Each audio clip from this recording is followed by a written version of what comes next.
అయితే చెప్తున్నాను రీజనల్ కోఆర్డినేటర్కి నేను రాజీనామా చేయడానికి కారణం 3 జిల్లాలు తిరుగుతూ మరి ఒంగోలు కాన్స్టిట్యున్సీలో గడప గడప తిరగటం ప్రాబ్లం అవుతుందనే ఉద్దేశంతో నేను రాజీనామా చేశాను.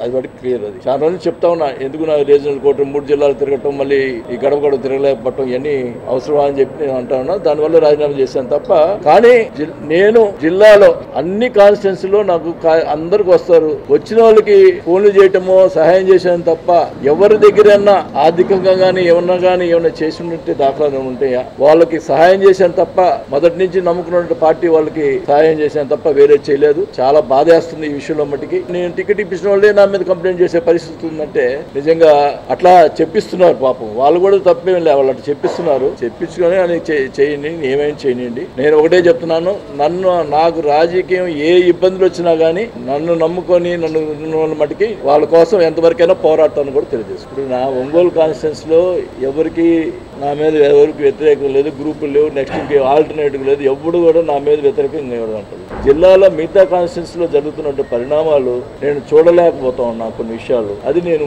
బాధతో చెప్తున్నాను. కానీ వాళ్ళు నా మీద కంప్లైంట్ చేసే పరిస్థితి వస్తుంది. ఏం చేయాలి? ఉండనే కదా చెప్తున్నాను. పేరు చెప్పడం ఎందుకు? ఒక పార్టీ ఆవిర్భవించి ఉన్నవాడిని నేను పార్టీలో పేర్లు చెప్పడం ఎవరున్నారో మరి మీరే తెలుసుకోవాలా, అర్థం చేసుకోవాలి. నేనేదో పార్టీ ఒక పేర్లుగా నేను ఉచ్చరించను. మాకు జరుగుతున్నటువంటి పరిస్థితులు చాలా అంటే ఏమీ లేని కల్పించి చేసినటువంటి పరిస్థితులు ఉండటం నిజంగా చాలా దారుణం. నేను మటుకి వైసీపీ కార్యకర్తలు మరి మొదటి నుంచి ఉన్న కార్యకర్తల కోసం నేను పోరాటం చేస్తున్నా. చాలా జరుగుతూ ఉన్నాయి, అవన్నీ కూడా పరిశీలించమని చెప్తా ఉన్నాను.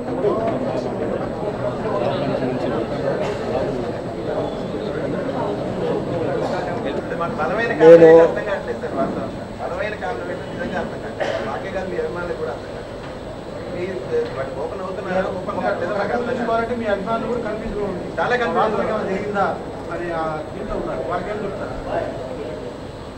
ఇప్పుడు నా ఒంగోలు కాన్స్టిట్యున్సీలో ఎవరికి నా మీద ఎవరికి వ్యతిరేకం లేదు, గ్రూపులు లేవు, నెక్స్ట్ ఆల్టర్నేటివ్ లేదు, ఎప్పుడు కూడా నా మీద వ్యతిరేకంగా ఉంటుంది. జిల్లాలో మిగతా కాన్స్టిట్యున్సీలో జరుగుతున్న పరిణామాలు నేను చూడలేకపోతా ఉన్నా కొన్ని విషయాలు. అది నేను బాధతో చెప్తున్నాను. కానీ వాళ్ళు నా మీద కంప్లైంట్ చేసే పరిస్థితి వస్తుంది.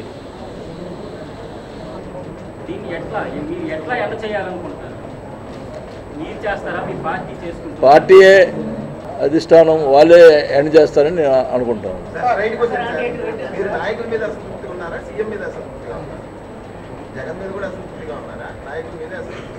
నాయకుల మీదే